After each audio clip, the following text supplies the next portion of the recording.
Magandang hapon kasaka. Bimili po tayo ng mag-asawang musang. Ayan po, nalagaan po natin. Cute po nila oh. Kakain po natin mga prutas. Ngayon gagawa ko po siya ng magandang kulungan para maayos po. Ito yung pong unang nag-alaga. Ito po yung kulungan niya, marumi. Ayusin po natin yan, alagaan po natin. Napaka-cute po nila oh. Ayan.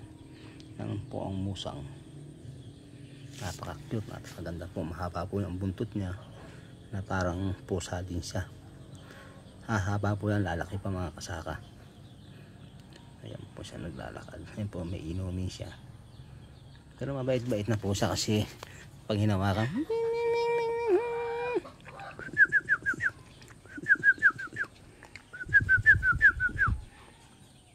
ayan po siya.